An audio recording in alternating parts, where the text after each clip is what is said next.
So TI7 just ended like a couple of days ago, and I just forced myself making it to this video now because the TI Blues kind of just ended now. You know, that little period of depression after that TI ends we all experienced. So in this video I'm going to talk about the format of the tournament. It changed a little bit this year. The teams that were invited, the placings of course, the groups, the brackets, and the heroes of course, because there's always a meta in TI. So for the format we had 18 teams this year because Valve decided to change, which I think is a good idea. How the wildcard system worked last, like not every actually every year since this one. So 18 teams, two groups of 9, alright. And in the two groups, A and B, with the 9 teams, the last team got eliminated. Before it would be like 4 teams. They had like a mini tournament. The top 2 would go to TI, and I like the system more because it gives a lot more opportunity to other teams. So the 2 teams that got eliminated were Fnatic and Hellraisers. Both kind of expected. Hellraisers, I didn't expect them to make it to TI. I thought Mouse is a better team. I thought Team Dog. No. Yeah, that was Team Dog. Never mind. I had Mouse as better contenders than Hellraisers. The Polish lineup was actually doing pretty well, but they made it. So it was Planet Dog, then got Hellraisers contacted them and sponsored them for this tournament. The other side was Fnatic, a CA team. Not really a good lineup actually. They're pretty decent, but they went 2 and 14 that weren't really actually good. So after those 2 teams, we had 8 teams left in each group. So the top 4 went to the upper bracket, and the bottom 4 went to the lower bracket. So in Group A, the top 4 teams were Liquid, LGD, EG, and TNC. So TNC kind of surprised me there. I was expecting either Secret or Empire actually to be high up there. And in the same group, 2 teams, Secret, Empire, with IG Vitality and Infamous, they went to the lower bracket. And on Group B, we had LGD FY, or LFY, with 14-2. They had like the best record. They were first, then came Newbie, VP, and IG. OG, C9, DC, and Execration went to the lower bracket. And the thing that surprised me, so definitely OG being in the lower bracket, I expected them to perform better than IG. But then again, LGD, FY kind of surprised me. So I didn't expect them to be the best team there, but they did make it. So in the main event, we had Liquid versus IG, and IG won that fight. It was really surprising to me. I had Liquid as my favorites, definitely. They were the best team here, as we can see. They won it in the end. But IG played really well. They had Xiao and Boboka, 2 amazing players that I really respect. Then below them we had Newbie and EG, and Newbie just straight out won that. EG, there were Storm's quits. Drafting in that series was very questionable. Like Crit's a good drafter and all that. He's a good captain, which I assume that why he is the drafter, but I don't think he should be the drafter for that line. I think they should keep them Crit as a position 4, just as a support, kind of like a roamer, and then have another support, kind of like a Misery that can captain and draft in the lineup, because Crit's kind of wasting his potential, also leading the team and also being the drafter, which he can be really good at, but I think there's people who can suit the role better. Down below them, we had LGD Forever Young, LFY, LGD, FY, keep calling that all the time, and TNC. TNC lost that game. The series went 2-0 for LGD, FY, and to be expected. Nothing really staged there. And below them were LGD, regular lineup, and VP. And VP lost that one. No, VP won that one. And I expected that. I had VP as my top 4. VP, Liquid, and Newbie were my top 3. And LGD could be up there, but I didn't really expect much of them. And the lower bracket we had Secret, Execration. Secret won that, as to be expected. Execration was the team that I had being the bottom of the group. They're like a weak SCA team. If we didn't have like the regional qualification systems, I don't think they would have made it to TI. There's better European teams there, and Secret just proved that they're like a dark horse kind of team in this tournament. Then there was C9 and Empire. These are all best of 1 eliminations, by the way. And Empire just won it. Resolution carried that game. Resolution is an amazing player, and Unfortunately, Chappie is kind of in the shadows right now, but Empire is a really good lineup even with Chappie. Below that was OG Infamous, another one of those EU versus SCA teams. OG won that one. There was no really anything to speak about that. And IG Vitaly and DC won that. Now DC is a really good lineup for an NA lineup. They have Mason, they have a Bed, an amazing player, and I didn't really expect them to be IG Vitaly. I think they had a bit more pedigree there, but they won it. I don't think it's an upset really, but something I didn't really expect. So in the upper bracket, went IG and Newbie. Now this was definitely Newbie's game. I had them as favorites for most of the tournament, top 3 definitely. IG lost it 2-1. It's fine. Nothing too exciting. And LGDFY for LFY against Virtus Pro. Virtus Pro lost it 2-0. Now, I think Virtus Pro should have won that one. LFY really went deep in this tournament, and I give them credit for that. They're really a solid lineup. They've proven this here, like DC proved it last year. But I think if we repeat this tournament like 10 times, they would have lost to Virtus Pro, at least 2-1, definitely. Now in the lower bracket, round 2, we had Secret and Liquid. Now this is a really heartbreaking match because I love both teams. I love Puppy as a drafter and as a captain. I really respect them. But Kuroki outdone him, 2-1. It's really simple. You know, Secret had an amazing spirit breaker on Puppy. The third game was really swung that Roche fight to Liquid's favor. It was bitter. It was a bittersweet. You know, I expected Liquid to win. I kind of wanted Secret to bring a better fight to it, but they ultimately lost. Below them was EG Empire, and Empire 2-0 fucking EG. And here you can see that can't cuss. That's pretty bad. But when an Empire, a CIS lineup that has a stand-in, a really good stand-in, wins against an EG, a team that most of us had like top 4s, it's really disappointing for EG. They had the bad drafting again. They were picking Winner Iron. They were forcing that pick, and it proved at the tournament with low win rates that it's not gonna happen. That hero is extremely situational. That situation didn't appear really much of this tournament actually. So Empire 2-0'd them, and they went to fight against Liquid later. So the other lower bracket round 2, we had OG and TNC. This was last year's matchup that went to TNC's favor, and TNC last year defeated OG. Though there were like similar lineups, you know, the core was still there, but it was really different. And this year it was different as well. OG won it 2-0 relatively convincingly. I expected OG to win it, and below that we had LGD, the original, like the base, the first team, and DC. And DC lost that 1-0, and it was to be expected. DC is an interesting team, a good NA team, but they're not gonna win against most of the Chinese teams that are here. China was really good this year. And back to the upper bracket, we had Newbie and LFY. It was a 2-1 into Newbie's favor, and I definitely expected this. Newbie was a real contender this tournament, and they were favorites before the tournament even started, and they were really good. And then LGD just went to the lower bracket, finding who in the lower bracket finals, and who came there was actually expected by me. So lower bracket round 3, pardon, I skipped that one, was Liquid and Empire. It went 2-0 for Liquid. There's a pedigree in the Liquid that can't be matched. And Empire, I think this was the highest they can go. Having a stand-in makes a huge strain on your captain. Your team has to focus on that stand-in to bring the most out of him, because he can't adjust to that team.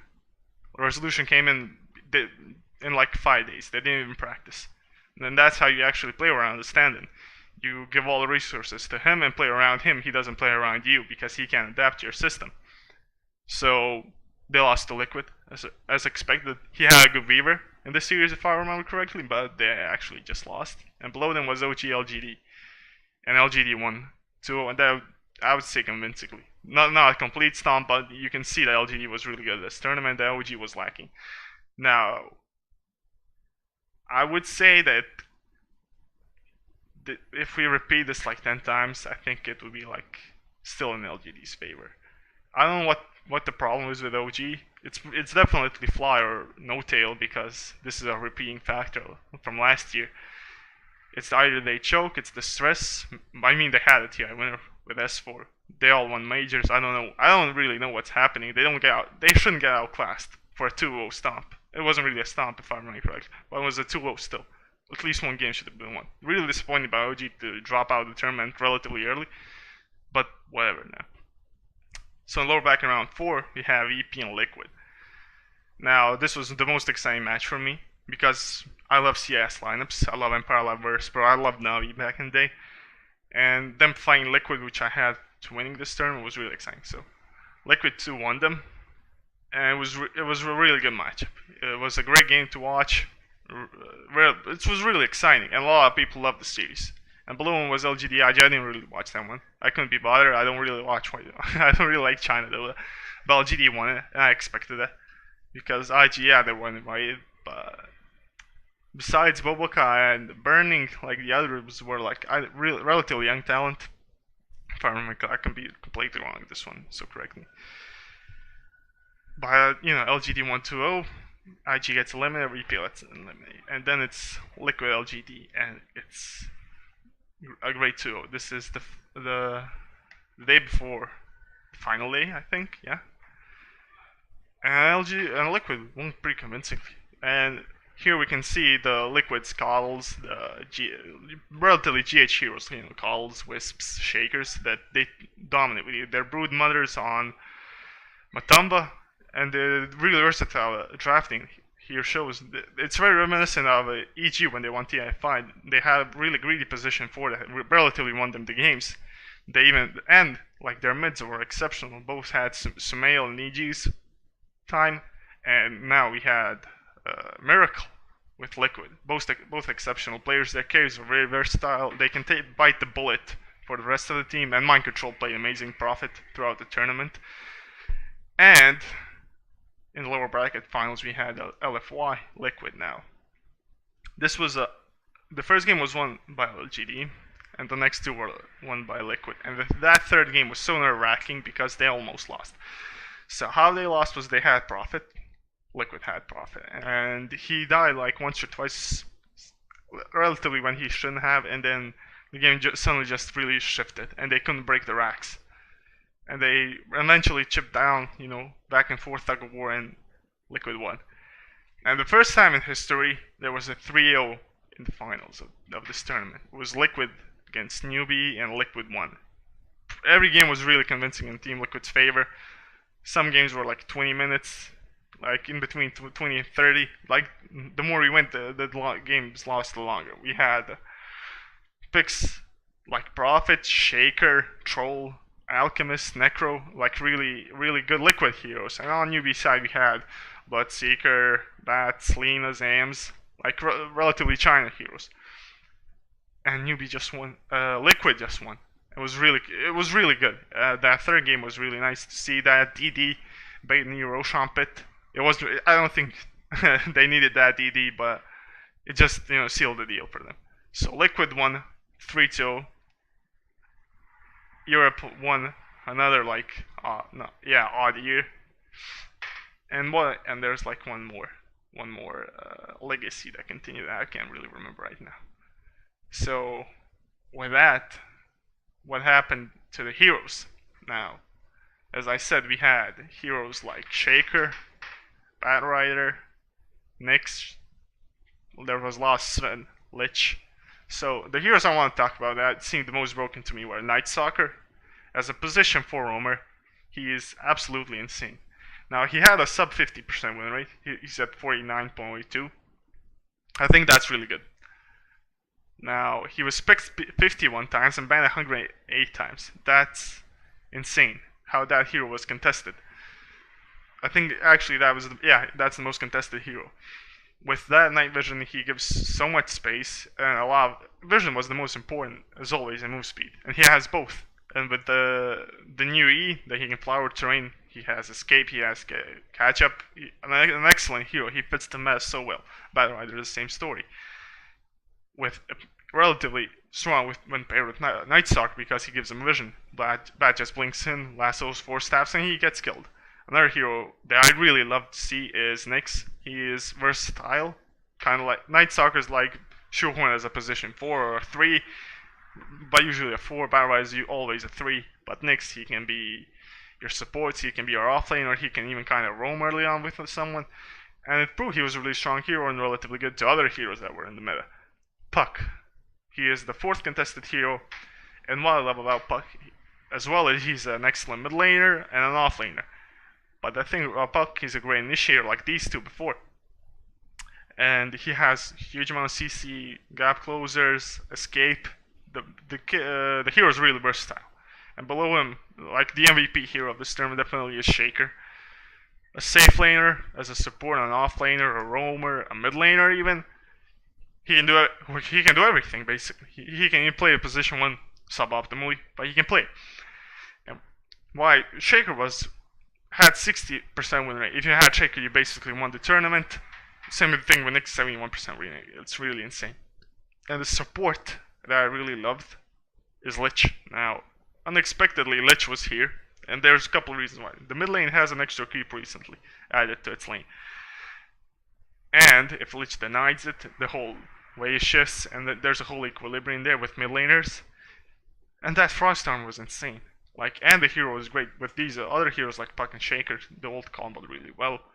His Q, like Frost Nova, slows excellently huge damage early on. Great harass. He helps the carries and a lot of armor, which is the most important. That armor was key in a lot of lineups. Sven. He wasn't really a surprise pick. I think he's a comfort hero for a lot of players. For resolution, he's excellent. Matamba Man, he's excellent. The two carry players are actually really good on Sven, and he's an easy hero to play. He fits into multiple lineups, easy to execute. Why not pick Sven? After that, we had SK. He got picked 69 times. He had 34% win rate. 34.78. That's abysmal. That's terrible, and that's the stubbornness of captains that they pick him.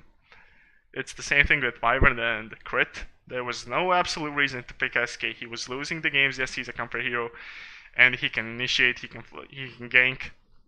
He's a good offlaner. He can clear waves. That's all good. There are better heroes this tournament, like Shaker, for example. Shaker was better. Nyx was better, and they filled similar roles, especially Shaker. Below that was Void. Another hero with a low win rate, 46 times picked, 39% win rate. That's terrible, I gotta say. He was played as an offlaner. Universe played him really well. We had a couple of good safe lane woods, but he's strong with the Mask of Madness build. But as a hero, I think it's not his time yet. And we had a hero that I thought wouldn't get picked. I think he would be like a sleeper hero, kind of like Pugna. He got Lycan 43 times picked, 58% win rate. That's insane. And why do I love Lycan so? He is a safe laner. He split pushes. He can man fight really well, one-on-one. He chases every support into oblivion. He has the biggest move speed besides Bloodseeker. He, as I said, split pushes. He builds auras. He can build Vlads, but people usually went the Mask of Madness armlet build. He can build Necros.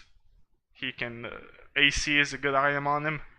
Solar Crest, an exceptional item on him, and a great item overall. So these are the most picked heroes. So who would I actually nerf here? Well, I don't really know. Shaker, definitely in some sense. Maybe shorting his fissure. Lycan, the howl effects double during nighttime. Doubling is maybe too much, maybe 50%, because it gives an exceptional amount of HP back. It's basically a heal. And having a heal, it's actually during nighttime a Chen heal, and that's his W. And Chen's an ultimate on a 100-second cooldown. This is I don't know, a minute, less than a minute. I don't really like that. I would buff, and the heroes that didn't get picked, I gotta talk about. Actually, I wouldn't nerf much of these heroes. I love seeing these heroes. Maybe probably just Shaker because he's overused. And I'll keep Sven. And the 4 heroes that remained unpicked were Tiny Lion, Bane, Wraith King, 5 actually, and Spectre. Now all these 5 heroes, I love Spectre. I absolutely adore, but she promotes an unhealthy, I would say an unhealthy playstyle in the 4 protect one, which I absolutely hate watching, but I love playing. She comes online too late, around like 30-40 minutes when you have your Radiance mounted. If you she can fight then. You can skip the Radiance, but you get the gist. She has like 2 passive skills that aren't really interesting. Hurl is a really great. You can promote like early game advantage with Drum Zone, the build that Slasher I think played with. But other than that, if she has a quite many pubs, I don't think she's gonna get picked all that much. Then you have Wraith King. Wraith King is too kiteable during this patch, I believe. With all of those 4-stabs, Hurricane Pikes, the extreme movement speed that most heroes have, and CC, like Shaker has incredible CC, Night Stalker has the slows, silences. He can't get in position and fight. He can't 1v1 people. Weaver just runs away. Some of the heroes are really popular. He either needs some move speed or like more range on his Q, more duration on slow, something, I don't know. But then we're making overall really strong. Maybe he needs to fill a niche, make his lifesteal maybe better. His reincarnation slows like roots or something, I can't really tell you. Bane has exceptional CC with his ult. He can set up ganks with Nightmare, so he's a good combo hero with Morana. A hero we actually saw a couple of times, both usually mid. And Bane was a relatively good hero. He didn't get picked because other supports are just better. Like Carl is better, Shaker's better, Dazzle's better. Why pick Bane? There's no reason. Same thing with Lion. Shaman's just a better line right now. It used to be the other way around 8.63 and onwards, but it kind of shifted now. Lion doesn't really serve a purpose. His stun's weak, he's too squishy. The stun's actually not really that reliable. The Hex is really good, but once you get BKB, he can't do much. And his ult it's okay, but he's in a core. It's the same as Lina, but Lina is a core she wants to kill.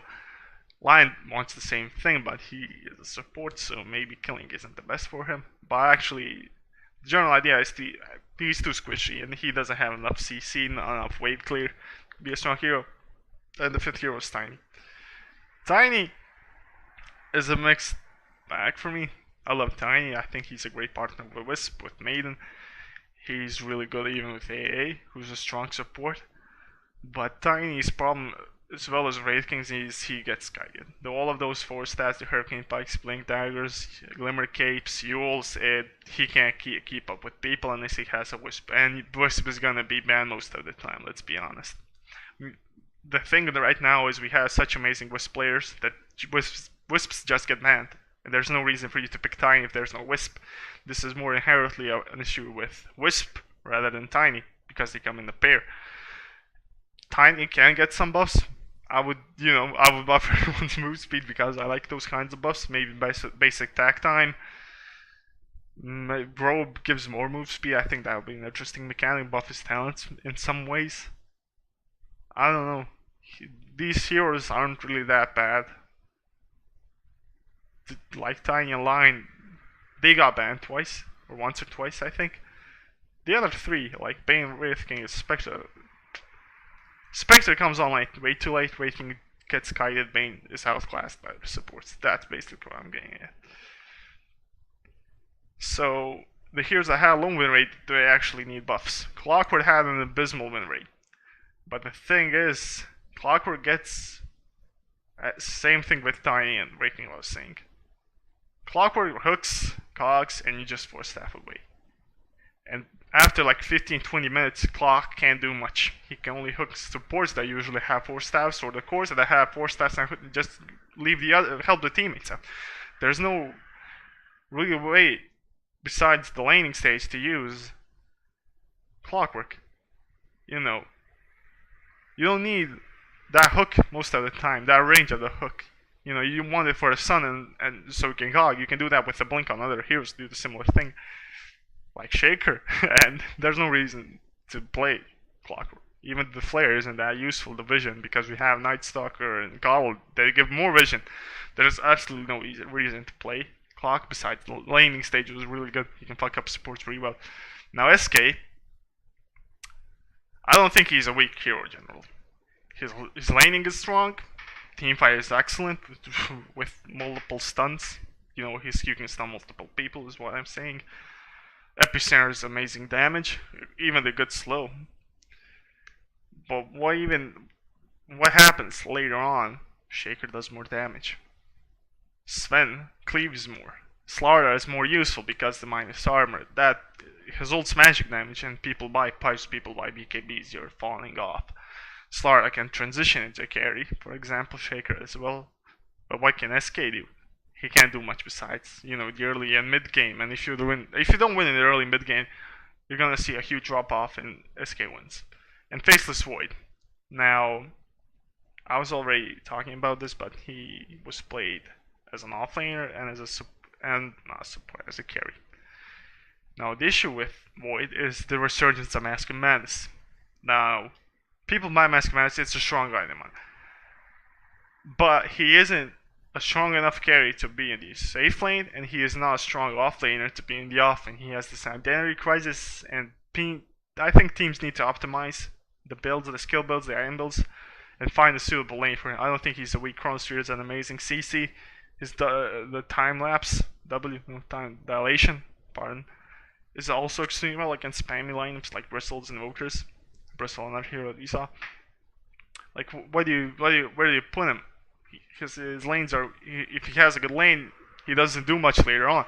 He has the off lane, he doesn't do anything because he had a bad lane. He can, he can go farm with like Iron Talon, but then you're wasting a lane. So it's relatively a weak hero in that spectrum. If you can optimize his build, his laning, I think he's excellent. But for now, not much. Now, a couple of heroes that were really good, but people didn't talk much about them. I'm gonna talk about actually Dazzle. Now, Dazzle's a hero that I absolutely love. He was one of the first supports I played with, and I have huge bias towards him. So, why is Dazzle really good right now? So, his healing is amazing. He has his Poison Touch is a bad slow later on, but it can work. It's physical damage. It slows, then it stuns. You can drop ports that a lot of people use. Surprise, surprise, because there's a lot of Bloodseeker. I think he's really good paired with Bloodseeker because of the healing, because of the Grave actually, and he's good with Huskar. A cheese pick relatively, but I respect Huskar pickers because I'm a Huskar picker myself, and I think he's a good hero, like that surprise pick. And his Weave is underestimated extremely. And what do I think about this Weave? So, let's say everyone starts with this armor, with 0. And all 10 heroes get weaved.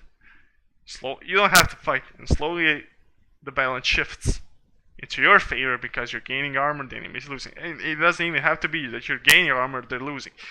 That spell has so much potential that it's insane, and it gives great vision. It makes like heroes like Necro unkillable if you have a Lich on your line of huge amounts of armor.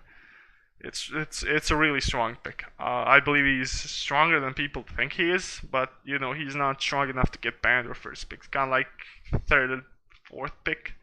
He's a hero that will round up your lineup, not make the lineup, except with Huskars.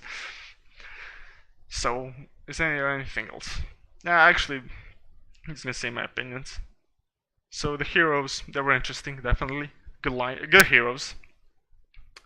Exciting heroes that we didn't see, like Bugna. We didn't see much Shaker recently. Carl is a hero I hate to play against, but I love watching him. Like how Carl players farm exceptionally well in the jungle. What else did we see? We didn't see much of Alchemist. I hate fucking Alchemist. We saw Bloodseeker next. Prophet's back. I love Prophet. I love these split pushing heroes and like heroes that can roam. We saw a lot of Lena. There's a resurgence of Lena. And we saw a couple of Legion commanders as well. But the general heroes are really exciting. I'm really excited for Pugna. Pugna getting picked is really good. And I gotta say, Super Sniper was exceptional this tournament. Miracle played everything well. I was surprised with Matumba's Brood Mother. I think he played it amazingly. Like how Kuroki built the team around with picks and everything, I would say it was excellent. What else? Who was it really? Like Boboka? I think he's the best, one of the best support roamers. His Ricky is amazing, I gotta say that. Who else? Poppy Spirit Breaker and Kuroki Spirit Breaker? I think Kuroki plays Spirit Breaker. We saw a lot of TZ Venomancer, I believe. Now Venomancer is like a love and hate relationship. But I wouldn't say this was really that we had picks that really surprised us. Those become so heroes become so versatile, so strong that you can basically pick anyone. Even those 5 heroes that didn't get picked, like Spectre, I think it could have worked. I think that's gonna be it for my pilot episode dissecting Dota. I would love your opinions, your thoughts. I might have been wrong in a lot of these things, like the Aspen a couple of days ago, and didn't really research all of this. I might just make a video correcting myself. Thanks for watching.